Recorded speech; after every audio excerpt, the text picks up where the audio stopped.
Selamat hari Sabat semuanya. Ada sukacita di hati saudara? Mana kulihat tangan-tangannya? Amin, haleluya. 6 hari Tuhan berikan buat kita. Dia berikan 6 karena 1 dia punya, untuk berkegiatan, beraktivitas. Dan pada hari ini, hari Tuhan, sebagaimana pembahasan semalam, ini milik Tuhan. Dan kita datang untuk menyembah Dia. Seisi sorga menyembah Allah. Umat di bumi juga menyembah Allah. Dan lebih khusus malam hari ini, kita datang untuk belajar firman-Nya. Masih ada harapan. Ya. Masih ada harapan, saudara? Masih ada ya? Saudara percaya masih ada harapan? Puji Tuhan. Ya, malam pertama kita dituntun oleh firman Allah, memberikan kepastian ada harapan itu, dan harapan itu hanya ada pada siapa? Hanya ada pada Yesus. Ya, dan harapan itu dia nyatakan dengan tanda-tandanya bahwa He's coming soon. Dia akan segera datang. Tanda mana yang belum digenapi? Ya. Semakin dekat kedatangan Tuhan, pertanyaannya adalah, apakah saya sudah mempersiapkan diri saya bersama seisi rumah saya untuk bertemu dengan Dia? Jangan sampai kita menyatakan bahwa kita pengikut Yesus tetapi kita hilang pengharapan, karena pada saat hari itu tiba, kita tidak tergolong pada mereka yang berdiri menyambut dengan sukacita kedatangan Sang Raja itu. Kita berbicara untuk tiba, agar tidak kehilangan pengharapan itu. Ada aturan-aturan yang mengatur kehidupan kita sebagai pengikut-pengikut Kristus. Aturan Allah sangat jelas, dan itu memegari saudara dan saya agar jangan lewati rambu-rambu lalu lintas sorgawi. Keselamatan yang Allah percayakan, Allah berikan penuntun, Allah pagari kita, apa yang patut kita kerjakan atau buat dan apa yang tidak patut kita lakukan, agar pengharapan itu benar-benar kita nikmati, pengharapan di dalam Yesus. Dan Dia telah tetapkan, Dia telah establish, Dia telah miliki, Dia dirikan gerejanya di atas bumi ini. Dan gereja yang Dia dirikan memiliki ciri khas yang sangat jelas, yakni memelihara hukum Allah dan memiliki kesaksian Yesus. Wahyu 19 ayat 10, kesaksian Yesus adalah roh nubuat. Ya. Dan gereja Allah yang benar menjadi sasaran dari kuasa kegelapan sampai hari ini, dan akan menggenapi nubuatan-nubuatan di dalam kitab Wahyu, khususnya Wahyu pasal yang ke-13. Dan saudaraku, Tuhan juga ingin kita beristirahat, agar sel-sel kita dibaharui. Ya, karena tiap hari kita bekerja, berpikir, itu jutaan sel mati, perlu diganti. Bahkan sel-sel rohani pun perlu dibenahi kembali, dihidupkan kembali, ditumbuhkan kembali, yaitu memiliki hubungan yang indah dan intim bersama dengan Yesus. Dan pada malam hari ini saudara, ya, pengharapan saudara dan saya apakah ini? Ya, kalau kita punya pengharapan untuk bertemu dengan Yesus, kita punya pengharapan untuk memasuki kota Allah, Yerusalem. Ya, banyak yang punya kerinduan dan berpengharapan untuk memasuki kota Allah, tetapi mereka punya kehidupan tidak menghidupkan kehidupan Kristus. Kehidupan yang menurut, kehidupan yang taat, kehidupan Yesus adalah kehidupan yang menjadi teladan bagi setiap orang percaya.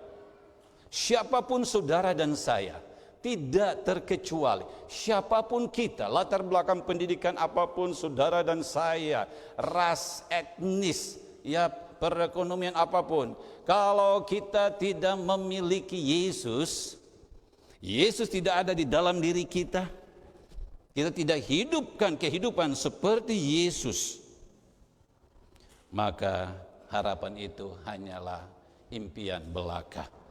Pengharapan puncak kita adalah kedatangannya yang kedua kali di dalam Wahyu pasal yang ke-6. akan ada dua kelompok. Dan di bumi ini akan ada dua kelompok saja. Tidak ada lebih. Semua yang ada akan menjadi cuma dua kelompok. Siap menyambut dia dengan bersukacita, atau lari dan berteriak untuk batu gunung menimpa karena tidak mampu memandang kemuliaan Allah itu. Pengharapan itu hanya ada pada siapa? Pada Yesus. Pengharapan, ya, tidak ada pada lain. Coba pendeta. Pengharapanku, ya, hanya Yesus saja. Saudara tahu lagu itu kan? Yang tahu nyanyikan bersama-sama.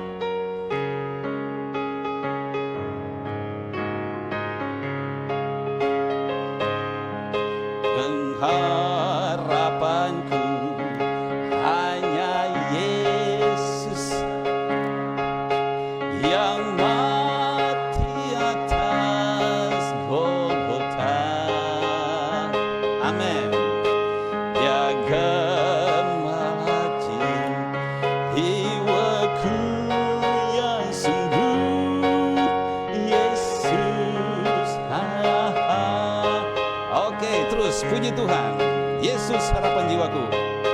Yesus harapan jiwaku. Yesus menebus dosaku. Yesus menebus dosaku. Dia pohon selamat. Dia pohon selamat dan kemenanganku. Yesus dia harapanku. Luar biasa saudara. Kalau Yesus itu harapan saudara dan saya, malam ini adalah malam di mana saudara dan saya perlu bergumul khusus. Setiap pribadi yang mendengarkan firman Tuhan, baik yang ada di dalam rumah Allah, di baitnya yang kudus, dan saudara-saudara yang mengikutinya secara live streaming, dimanapun saudara berada, Jesus is our great hope, harapan kita yang terbesar itu. Dan mari kita berdoa agar harapan itu tidak hilang, ya. Tapi persoalannya saudaraku, kita menyanyi Yesus harapanku, kita berkata Yesus itu penolongku, Yesus adalah juru mudiku, keselamatanku dan segalanya, tetapi hidup kita tidak menyatakan sebuah perubahan untuk berada di jalan Tuhan. Di dalam Roma pasal yang ke-12, ya. Roma pasal yang ke-12, saya ingin saudara-saudara yang memiliki Alkitab bersama saudara di mana saja saudara berada, ya, khususnya yang live streaming dan yang ada di bait Allah yang kudus ini. Roma pasal 12. Kita lebih condong untuk mengikuti pola dunia. Kita lebih condong mengikuti cara dunia. Kita lebih condong untuk tidak mau meninggalkan yang besar, yang mayoritas, yang tradisional. Dia katakan di dalam pasal 12 ayat 2, jangan kamu menjadi serupa dengan dunia ini. Ya. Jangan menjadi serupa dengan dunia. Kalau punya pengharapan di dalam dia dan benar itu ada, dia tunjukkan. Dan harus nampak di dalam sebuah perubahan yang tepat. Ya, ini saudara, ini perubahan ini. Ya, saudara lihat, ada orang yang tinggal hanya jadi telur dan telur, Kristennya Kristen telur dan telur terus dia. Kapan jadi kupu-kupunya? Dia belajar firman tapi tetap jadi telur sampai di ulat, ya. Ya ulat terus kapan menjadi kupu-kupu yang cantik, yang indah, yang sempurna, perubahan sesuai dengan metamorfosanya menjadi kupu-kupu, karena telur itulah telur kupu-kupu. Banyak umat manusia di dunia ini yang berbicara tetapi hidupnya tidak mengalami perubahan yang tepat. Ya, telur, kemudian ulat, kepompong dengan proses sekian hari perubahan dan perubahan yang tepat menjadi seekor kupu-kupu. That's it, what God wants us to be. Dia mau kita mengalami sebuah perubahan. Kalau saudara dan saya masih berada di jalan yang salah, jalan yang tradisional, jalan yang dunia lebih suka, tapi jalan itu Tuhan tidak jalani. Dia panggil saudara dan saya, balik, akulah jalan, kebenaran, dan hidup. Tidak seorang pun sampai kepada Bapa, tidak seorang pun yang tembus in the city of God, kota Allah. Kalau Yesus tapaki jalan ini dan saya mau jalani jalan saya sendiri, karena si A, si B, karena orang tua, karena keluarga, bertentangan dengan jalan Tuhan, maka kita tidak akan pernah bertemu dengan Dia. Harapan itu akan sirna, akan sia-sia. Ya, perubahan yang tepat adalah jalani jalan Tuhan. Yesus telah berada di dunia ini dan Dia telah tunjukkan, Dia tapaki, Dia jalani, ya. Dan Dia mau setiap pribadi yang percaya kepadanya untuk menerima Dia dan menjalani jalan yang Dia tapaki di dunia ini. Dan saudaraku, Dia tapaki perjalanan ini menuju ke Golgota dengan darahnya. Dan kasihnya kepada saudara dan saya luar biasa, dan Dia tidak mau seorang pun binasa. Malam hari ini saudara, Dia tidak mau seorang pun dari saudara yang ada di bait Allah yang kudus ini binasa. Makanya Dia selalu ingatkan kita, pengharapan iya ada. Dalam siapa? Dalam Yesus. Ini pengharapan. Jalani. Jalan di mana kita jalani adalah jalan, di situ kebenaran. Kebenaran itu di ujungnya ada kehidupan. Dan kalau kita jalani jalan yang Yesus telah jalani, yang Dia telah tinggalkan teladan itu bagi kita, seperti kata 1 Petrus 2, ya. 1 Petrus 2, saudara yang punya Alkitab, boleh buka bersama ayat 21. 1 Petrus 2 ayat yang ke-21. Sebab untuk itulah kamu dipanggil, karena Kristus pun telah menderita untuk kamu dan telah meninggalkan teladan bagimu, supaya kamu mengikuti jejaknya. Amin saudara. Yesus tinggalkan teladan. Jejak siapa yang saudara dan saya ikuti? Apakah jejak manusia? Tapak-tapak kaki manusia, tapak-tapak kaki tradisional, agama tradisional di dunia ini, atau Tuhan, Sang Penyelamat, Sang Penebus, Juru Selamat kita, yang saat ini tetap menjadi pengharapan saudara dan saya, karena Dia masih berada di bilik yang maha suci. Dia sedang mengerjakan pekerjaan keselamatan sebagai imam besar.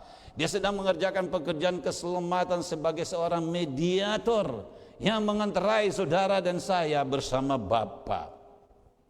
Pengharapan itu tetap ada selama Yesus masih berada di bilik yang maha kudus.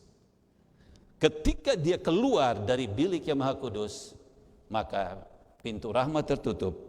Tinggal saudara akan saat itu berdiri menghadap Dia, pengharapan yang menyenangkan, atau siap menerima hukuman. Pada malam hari ini saudaraku, kita diajak untuk mengalami perubahan. Perubahan di dalam kehidupan kita haruslah sebuah perubahan yang tepat. Seorang tokoh agama, pemimpin agama, seorang Farisi, pemimpin agama Yahudi, seorang terdidik, punya pengaruh, ya, seorang anggota parlemen yang punya pengaruh luar biasa. Nah, kalau seorang tokoh agama dan adalah pemimpin agama, apa yang dia tidak tahu dari firman Allah? Apa yang dia tidak tahu dari Taurat? Apa yang dia tidak tahu dari Mazmur? Dia tahu karena dia adalah pemimpin agama, pemimpin umat. Dialah Om Nikodemus. Om Niko Wahani tidak ada kan? Manado. Bukan Om Niko Wahani ini. Om Nikodemus. Seorang yang terhormat, terdidik, kaya, punya pengaruh, tokoh, seorang parlemen, anggota council, pemimpin agama. Dia telah dengar tentang Yesus. Dia dengar tentang Yesus, perkabaran tentang Yesus, dan memotivasi dia untuk menyelidiki dan menyelidiki dengan harapan, this must be Messiah. Ini dia pasti Mesias itu. Ini dia yang dinubuatkan. Ini dia yang dibicarakan berulang-ulang oleh para nabi. Sembunyi-sembunyi dia datang bertemu dengan Yesus. Mari saudara yang punya Alkitab, kita fokus di dalam buku Yohanes pasal 3. Yohanes pasal 3. Dia datang bertemu dengan Yesus, ya. Dan dia berkata begini, ayat yang kedua, pasal 3 buku Yohanes. Rabi, kami tahu bahwa engkau datang sebagai guru yang diutus Allah, sebab tidak ada seorang pun yang dapat mengadakan tanda-tanda yang engkau adakan itu jika Allah tidak menyertainya. Engkau tidak dapat lakukan itu jika Allah tidak menyertainya. Yesus pada waktu berhadapan dengan Nikodemus, dia melihat seseorang yang punya kerinduan yang dalam, seorang pencari kebenaran sejati. Ini seorang pemimpin agama, garis bawahi saudara, seorang pemimpin agama tahu diri bahwa memang selama ini tidak beres. Dia ingin ketemu Yesus, Mesias itu. Dan Yesus melihat di dalam dirinya seorang pencari kebenaran yang tulus, yang jujur, yang benar-benar. Yesus tahu, Yesus tidak ngobrol panjang, dia langsung berkata di dalam ayat yang ketiga, Yesus menjawab katanya, aku berkata kepadamu. Jadi to the point saudara, sesungguhnya jika seorang tidak dilahirkan kembali, ia tidak dapat melihat kerajaan Allah. Yesus memulaikan dengan sesuatu secara umum. Jika seseorang siapa saja, kamu Nikodemus, keluargamu, sahabatmu, anggota parlemen, umat yang ada ini, dan siapa saja setelah aku, generasi berikut, jika seorang tidak dilahirkan kembali, ia tidak dapat melihat kerajaan Allah. Ini sebuah tesis yang cukup berat. Ini kok lahir kembali ya? Lahir kembali. Ini saya sudah tua ini. Ini juga orang-orang banyak yang sudah tua lahir kembali. Dan dia coba berargumentasi. Kata Nikodemus kepadanya, bagaimana mungkin seorang dilahirkan kalau ia sudah tua? Dapatkah ia masuk kembali ke dalam rahim ibunya dan dilahirkan lagi? Jawab Yesus, aku berkata kepadamu, sesungguhnya jika seorang tidak dilahirkan dari air dan roh, ia tidak dapat masuk ke dalam kerajaan Allah. Saudara, mari kita perhatikan ucapan Yesus yang tepat, yang tegas, yang sangat jelas. Yang pertama ayat 3, jika seorang tidak dilahirkan kembali, ia tidak dapat melihat kerajaan Allah. Saudara dan saya punya kerinduan untuk bertemu dengan Yesus, melihat kerajaan Allah, hidup di dalam kerajaan Allah bersama dengan Dia untuk masa kekekalan. Kata Yesus, harus lahir kembali. Ayat yang kelima, dilahirkan dari air dan roh. Lebih diperjelaskan lagi. Kalau Nikodemus bingung lahir bagaimana, Yesus tekan, lahir dari air dan dari roh. Nikodemus tahu yang Yesus ucapkan itu karena dia sudah melihat Yohanes Pembaptis di dalam pekerjaan yang memanggil umat untuk bertobat, ya. Dia panggil bertobat. Bertobatlah karena kerajaan surga sudah dekat. Datang dan berilah dirimu dibaptis. Dan dia melihat orang-orang datang menyerahkan diri dibaptis oleh Yohanes di sungai Yordan. Dan dia pahami betul air dan roh. Oh, lahir kembali adalah mengalami lahir lewat air dan roh. Oh, berarti seperti yang Yohanes lakukan. Dan seperti Yesus yang aku juga dengar alami itu. Ketika Yesus mengucapkan secara umum, ya, sesungguhnya jika seorang tidak dilahirkan, jika seorang tidak dilahirkan, dia ulangi 2 kali saudaraku, tandanya begitu penting bagi umat Tuhan di sepanjang zaman. Ketika kita membaca ayat ini, kita perlu pahami bahwa kalau Yesus berdiri di hadapan saudara dan saya, dia akan bertanya, sudah lahir kembali belum? Kalau belum, lahir. Lahir bagaimana? Air dan roh. Yesus akan bertanya dari pintu sana belakang, yang baru masuk, yang baru duduk, yang di belakang, saudara-saudara yang setia dari malam ke malam, sudah lahir kembali lewat air dan roh. Secara umum dia berbicara untuk semua.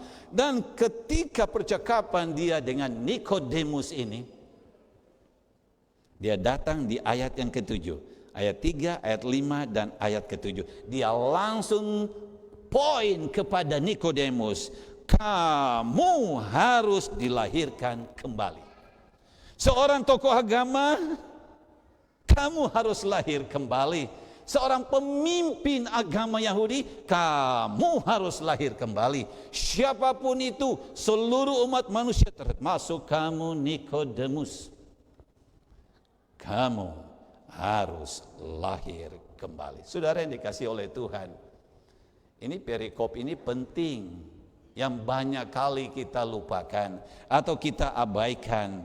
Pertanyaan yang sama atau pernyataan yang sama dari Yesus kepada saudara dan saya malam hari ini.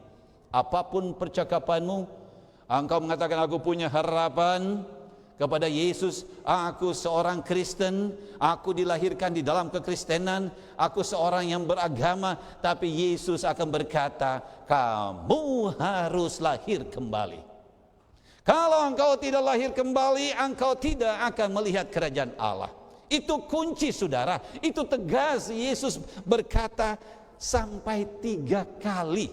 Ayat yang kelima, ketiga, ayat yang kelima, dan ayat yang ke-7. Niko harus lahir kembali. Pungus, lahir kembali. Ramski, engkau harus lahir kembali. Mau lihat kerajaan Allah? Tidak ada cara lain, engkau harus lahir kembali. Saudara yang dikasihi oleh Tuhan, hebat Nikodemus. Nikodemus jelas, pekabaran Yesus tajam, dan saudara tahu pada waktu Yesus disalibkan di atas bukit Golgota dan telah menghembuskan nafasnya, Nikodemus ada di situ. Nikodemus ada di situ, Yohanes ada di situ dengan perempuan-perempuan.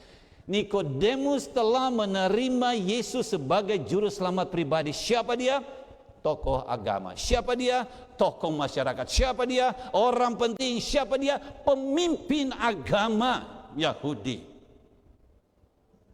Saudara dan saya, pertanyaan yang sama dan pernyataan yang sama dari Yesus malam hari ini, baik yang ada di gereja, saudara-saudara yang mengikutinya dari live streaming, sudahkah engkau lahir kembali? Kalau tidak lahir kembali, engkau tidak akan masuk ke dalam kerajaan Allah. Kalau tadi dikatakan engkau tidak bisa melihat, ayat 3, ya, ayat yang kelima, engkau tidak bisa masuk ke dalamnya, maka Yesus tegaskan, Nikodemus, kamu harus lahir kembali. Nah, saudara, begitu indah pernyataan Yesus, begitu tegas, dan malam hari ini juga, ya, malam hari ini juga penegasan Yesus sebagai hamba Allah. Saya mengatakan, kalau saudara belum lahir kembali oleh air dan roh, berdoa untuk lahir oleh air dan roh. Kalau tidak, harapan itu akan sia-sia. Ibadah saudara akan sia-sia. Pengakuan sebagai seorang anak Allah akan sia-sia. Pengakuan sebagai seorang Kristen, pengikut Yesus, sia-sia. Tidak ada manfaatnya. Kenapa? Karena engkau belum lahir kembali. Allah kita sungguh luar biasa. Perubahan yang tepat, perubahan yang pas. Makanya saudara, kalau saudara baca di dalam Yohanes, ini masih dalam konteks Yohanes 3 ini ayat yang paling sering sudah dihafal mati ini kalau tanya anak-anak juga hafal ini. Yohanes 3:16, saudara hafalkan Yohanes 3:16, boleh? Oke, saudara yang ikut live streaming di rumah, coba sebutkan sama-sama Yohanes 3:16. Karena begitu sehingga dia mengaruniakan supaya siapa yang percaya padanya tidak binasa, melainkan Ayat ini diangkat dari konteks Niko, kau harus lahir kembali. Kalau kau percaya, aku datang, kau percaya, baptis. Ayat ini diangkat dari konteks percakapan Yesus dengan Nikodemus. Seringkali kita angkat ayat ini, karena begitu besar kasih Allah akan dunia ini, sehingga dia mengaruniakan anaknya tunggal, sehingga barang siapa percaya. Bukti saudara percaya. Bukti Nikodemus, engkau percaya, engkau datang padaku malam hari. Engkau harus lahir kembali. Nah saudara, di tangan saya ada sesuatu ini. Mana tuh barang tadi? Saudara percaya, ini yang jarak-jarak jauh di belakang ini. Ada tamu di sini, tamu. Yang tamu percaya bahwa di tangan saya ini ada sesuatu dan saya mau berikan kepada saudara. Di antara tamu yang percaya berdiri dan melangkah. Ada enggak? Percaya ada sesuatu di tangan saya? Percaya? Percaya? Ya saya kan tidak berdusta. Ada sesuatu di tangan saya. Percayakah saudara bahwa saya akan memberikan sesuatu kepada saudara? Yang percaya nyatakan. Dari tamu-tamu. Yang di muka enggak usah lah. Mana tamu siapa yang percaya? Silakan yang percaya. Ah ini hebat. Ah 2. Berarti 2. Ah ini 2. Saya pegang 1, yang datang 2. Rame saudara. Jadi Ibu Ramski siapkan. Terima kasih. Terima kasih. Bentar berdiri menghadap saya ya. Mari. Satu lagi. Saudara percaya bahwa saya mau kasih? Percaya? Kalau saya tidak kasih, sangat percaya. Saudara melangkah kemari adalah sebuah tindakan bahwa saudara percaya saya mau kasih. Oke. Nah kalau saudara sudah melangkah dan saya berkata, I will give it, saya akan berikan. Saya akan berikan karena saudara percaya. Datang lagi Oma, silakan berdiri Oma. Iya, jadi itu Ibu Ramski dan tas mesti putar ke belakang sini. Ya, terima kasih. Percaya bahwa saya akan memberikan sesuatu? Amin. Mana kekasihku? Tetap ya, sabar.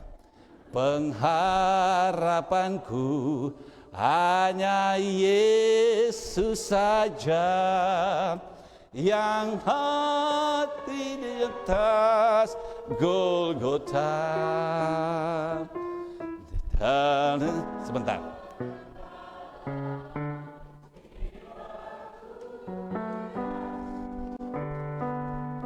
Ada 3 orang. 3 orang, satu lagi belakang.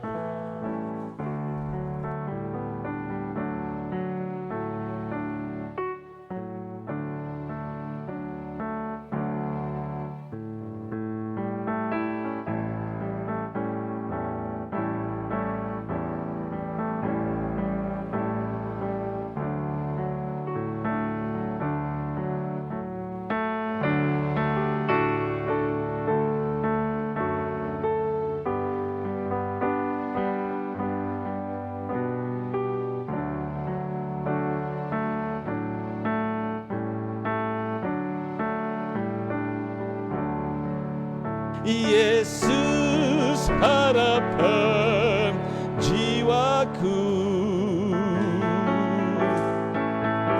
Yesus pelepah dosaku,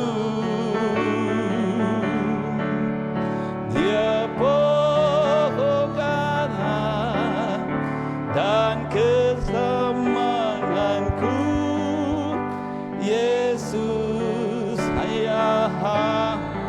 harapan.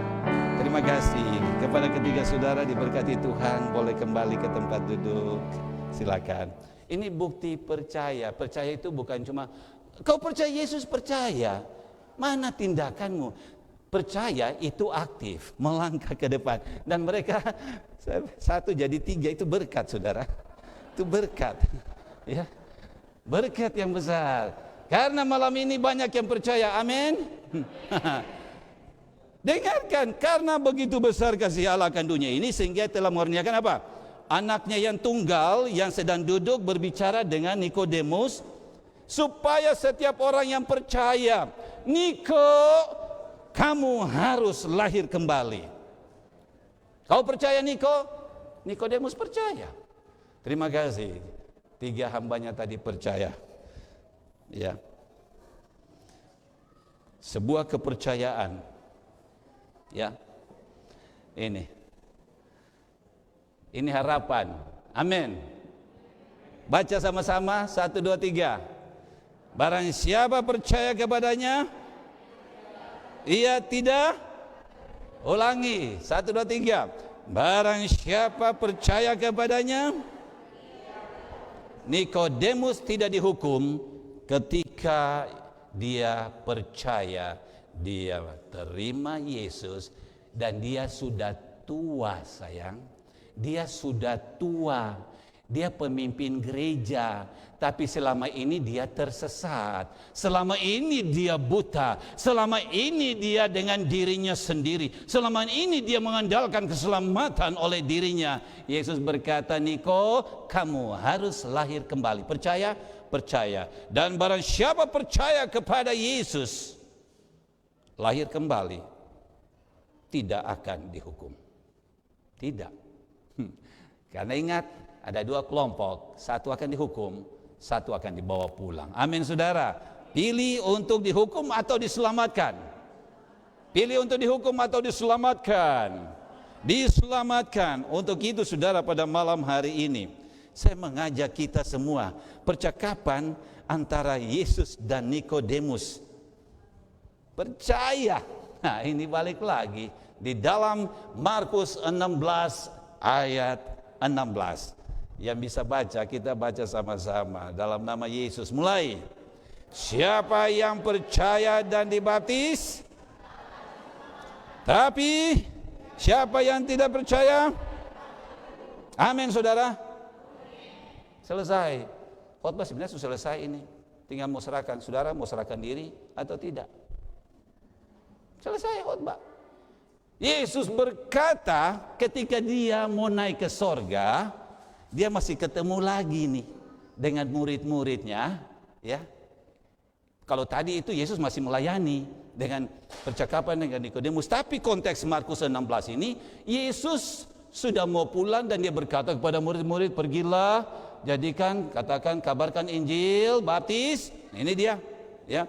Dan siapa yang percaya dan dibaptis akan diselamatkan. Tapi siapa yang tidak percaya akan dihukum. Saya sangat percaya malam hari ini tidak seorang pun dari kita yang mau dihukum. Yang persoalannya, mau ikut model mana? Mau ikut model mana? Yesus bilang, Nikodemus, kau harus lahir kembali oleh air dan roh. Bicara soal baptisan. Baptisan yang mana, saudara? Ada berapa jenis baptisan dalam Alkitab? Ada berapa jenis? Oke, Efesus pasal berapa? 4 ayat yang ke-5. Berapa apa? 1, Tuhan. 1 Tuhan Sang Pencipta Khalik. 1 iman. Imannya Yesus yang kita imani, yang kita jalani. Dan saya percaya. Dan satu saja baptisan.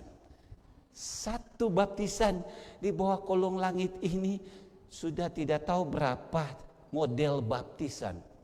Alkitab mengajarkan hanya 1 baptisan. Bukan 2, bukan 3, bukan 4, bukan segala macam-macam. Hanya 1 model, karena Yesus juru selamat, dia telah berikan contoh. Memang saudara punya kesempatan pergi tahun berapa ya, lupa lagi. Tahun 18 kah? Tahun 17? 2018 pergi ke ini Israel dan ke Sungai Yordan. Ada foto-foto sedikit, saudara. Di sana, di dinding ini, saudara, ratusan, ada 1 ayat Markus pasal 1 itu. Ayat berapa? 9, 10. Ratusan bahasa dialek bahasa Gorontalo, bahasa Manado, bahasa Gunung, Minahasa, segala macam ada di situ, Batak, apa, segala macam. Itu satu ayat itu penuh dinding. Capek juga saudara mau foto-foto. Nah ini bunyinya di dalam Markus 1. Markus 1 ayat berapa itu saudara? 9 dan 10. Nah itu dia bunyi, katakan begini. Pada waktu itu datanglah Yesus dari Nazaret di tanah Galilea dan ia dibaptis di sungai Yordan oleh Yohanes.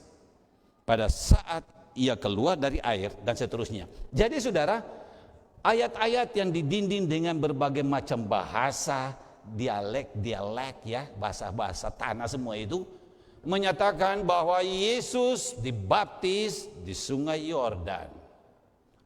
Yesus dibaptis dengan cara diselamkan, dan ayat yang ke-10 ketika dia keluar, itu dia ya, ketika ia keluar dari air ya, pada saat ia keluar dari air ia melihat langit terkoyak dan roh seperti burung merpati turun ke atasnya. Bahasa Manado mereka katakan dan seperti burung pombo. Tuh merpati kan pombo lah. Nah itu dia, macam-macam dong sebutkan itu ya, seperti burung merpati turun ke atasnya. Lalu terdengarlah suara dari sorga, Engkaulah anakku yang kukasihi, kepadamulah aku berkenan. Suara Papa dari sorga, suara Bapa, suara Bapa yang kita diajar oleh Yesus kalau mau sembahyang. Bapa kami di sorga, kehendakmu jadilah, padahal kerja iko mau sendiri. Itu membohongi Allah itu. Kita ucapkan Bapa kami dalam surga, dimuliakanmu, datanglah kerajaanmu, jadilah kehendakmu, kehendak manusia yang dikerjakan. Kehendak Yesus adalah John dan semua murid Yesus termasuk Nikodemus dibaptis. Yesus berikan teladan, Yesus dibaptis. Dia datang ketemu Yohanes, John, baptis aku. John, aduh Tuhan, mesti saya. Lalu ini ucapan seorang anak Allah yang mau berikan teladan kepada semua umat manusia dari zaman itu sampai hari ini, termasuk saudara dan saya. Biarlah hal itu terjadi, karena demikianlah sepatutnya kita menggenapkan apa? Seluruh kehendak Allah. Allah menghendaki yang demikian. Allah tidak menghendaki yang model-model lain. Tidak. Allah menghendaki yang model ini, yang Yesus turun, Yesus modelkan. Masuk John Baptis, dia keluar. Waktu dia keluar, inilah anakku yang kukasihi, kepadanya aku berkenan. Wah, hebat sekali. Ketika saudara dilahirkan kembali oleh air dan roh, sorga berbicara tanpa saudara dengar dengan telinga dua ini. Inilah anakku yang kukasihi, kepadamu aku berkenan. Siapapun malam hari ini yang nanti akan menyerahkan diri kepada Yesus, diselamkan seperti Yesus, akan mendengar dengan telinga rohani suara Allah Bapa. Inilah anakku yang kukasihi, kepadamu aku berkenan. Berkenan menjadi anak-anak Allah. Itu sebabnya dalam Yohanes 1 ayat yang ke-12, percaya dan terima dia, maka engkau diberikan kuasa menjadi anak-anaknya. Saudara dan saya akan menjadi keluarga Allah. Keluarga Allah yang hebat bila mana kita terima Yesus, ya. Baptisan air dan roh masuk, ya. Ulangi, tidak ada model yang lain yang Alkitab ajarkan. Akulah jalan, kebenaran dan hidup. Mau ketemu Tuhan, mau lihat kerajaan Allah, ikut cara Tuhan, bukan cara manusia. Ikut cara Tuhan yang benar, masuk dan keluar. Itulah bahasa aslinya, baptizo. Sama dengan orang lagi cuci gitu, masukkan di ember air pakaian, ya, dibenamkan, ditenggelamkan, dimasukkan, dicelupkan. Itulah arti sesungguhnya baptisan. Perubahan yang tepat adalah mengikuti teladan Allah, yaitu teladan Yesus, kehendak Allah yang dinyatakan dan dihidupkan dan diberikan oleh Yesus kepada saudara dan saya. Saudara, firman ini menjadi pelita. Pelita menjadi pedoman bagi saudara dan saya.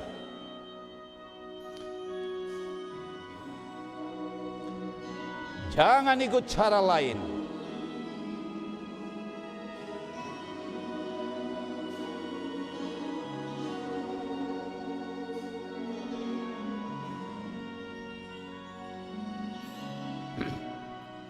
Di saat ini Tuhan, kuperlukan tangan-Mu. Ku perlu jamahan-Mu Tuhan, untuk mengubah hidupku.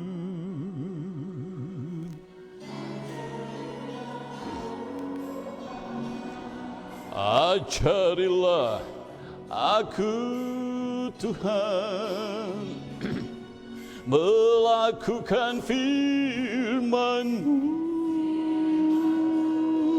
dan lengkapi aku Tuhan dengan roh dan hikmat-Mu.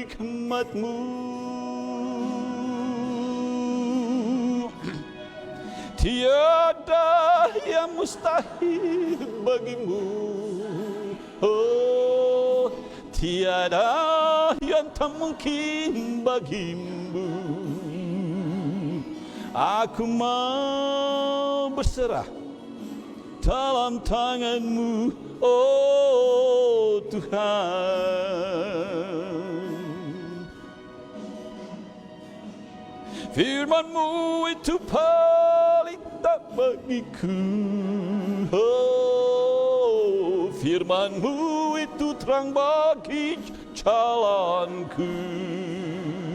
Aku mau ada di dalam tangan-Mu, hidup dan matiku.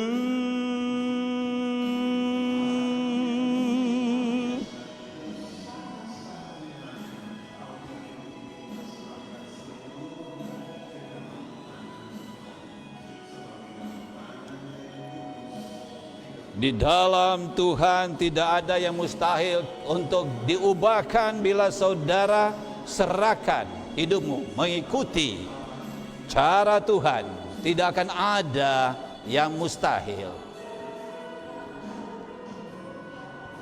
Ajarilah aku Tuhan, melakukan firman-Mu, dan lengkapi aku Tuhan dengan roh dan hikmat-Mu.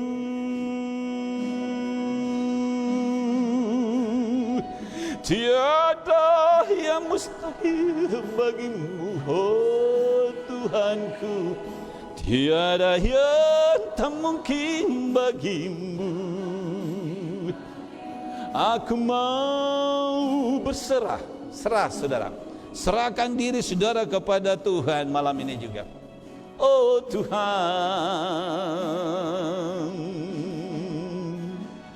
firman-Mu itu pelita bagiku.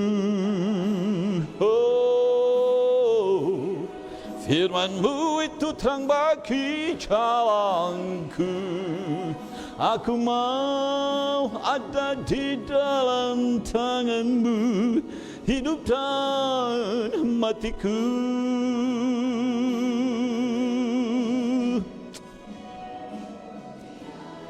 Tiada yang mustahil saudara. Bila saudara percaya kepada Tuhan, nyatakan di dalam hidup saudara. Nikodemus nyatakan itu, sekalipun dia sudah tua, seorang pemimpin yang besar, bisa saja dia salah dan benar dia salah. Tapi ketika dia disadarkan oleh Tuhan, kuasa Roh Allah bekerja, dia serahkan diri kepada Tuhan. Firman-Mu itu pelita bagiku, oh Firman-Mu itu terang bagi jalanku. Aku mau ada di dalam tangan-Mu, hidup dan matiku. Haleluya, haleluya. Aku mau ada dalam tangan-Mu, hidup dan matiku.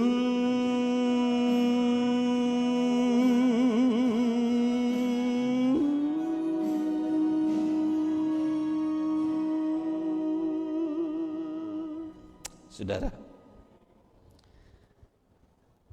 Yesus ajar baptisan air dan roh diselamkan karena dia punya arti yang sangat dalam.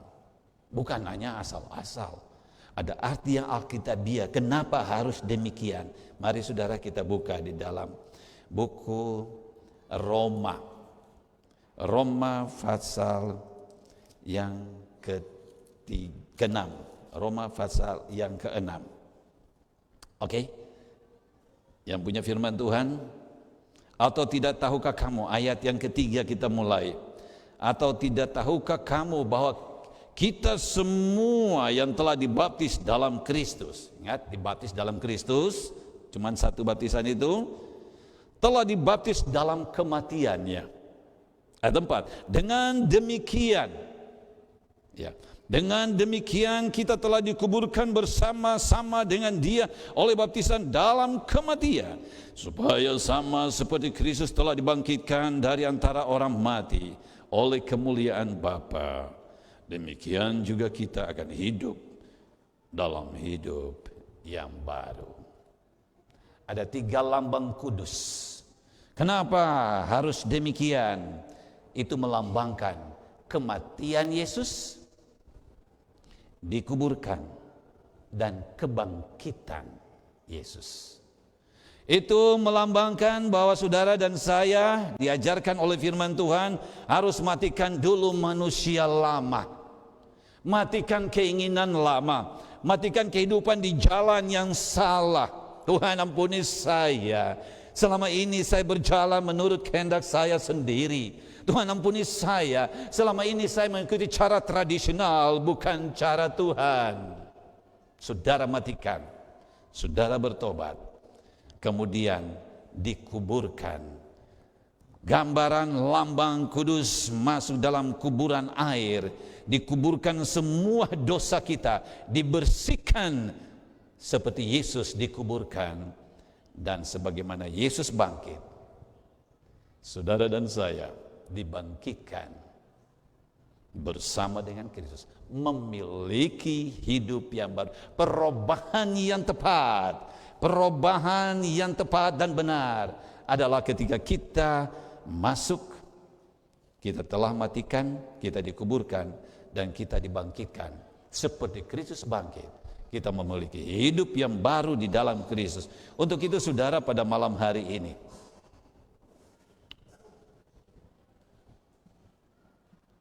kenapa Yesus harus baptis? Sedangkan Yesus saja dibaptis. Ini yang Yesus katakan. Ini seorang anak Allah, seorang penebus juru selamat. Dia berkata begini di dalam Lukas 12 ayat 50. Aku, Yesus ini, aku harus terima baptisan.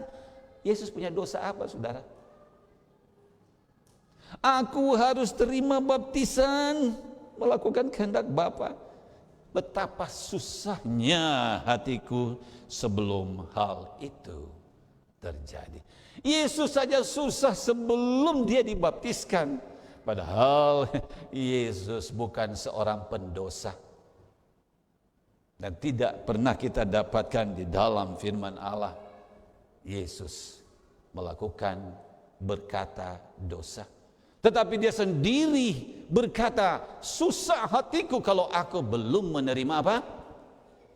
Susah hatiku sebelum aku belum menerima apa? Baptisan. Betapa susah hatiku sebelum itu terjadi. Aku harus terima baptisan. Dan malam hari ini saudara dikasihi oleh Tuhan. Bagi mereka yang sudah menerima baptisan. Jangan lupa, hidup itu harus seperti Yesus. Hidup dibaharui. Hidup di dalam Tuhan. Kehidupan Yesus yang nampak di dalam kehidupan saudara dan saya. Bukan lagi kehidupan pesta pora, kehidupan duniawi, kehidupan yang membuat kita akan hancur binasa dengan dunia ini. Pertanyaan, sekali lagi kami sampaikan pertanyaan ini. Saudara percaya akan kata-kata Yesus bahwa engkau harus lahir kembali? Saudara percaya? Amin. Bagi yang percaya, tolong berdiri di tempat duduk. Yang percaya bahwa kita harus lahir kembali oleh air dan roh. Terima kasih. Saudara enggak usah khawatir, tidak usah takut, tidak usah bimbang. Ucapan Yesus itu tepat jelas. Ya. Bila kita percaya dan dibaptis akan diselamatkan. Ulangi saudara, Markus 16 ayat 16. Siapa dari antara saudara yang percaya dan dibaptis akan diselamatkan. Akan diselamatkan. Malam hari ini sorga melihat kerinduan semua yang hadir, siapapun kita. Siapapun kita.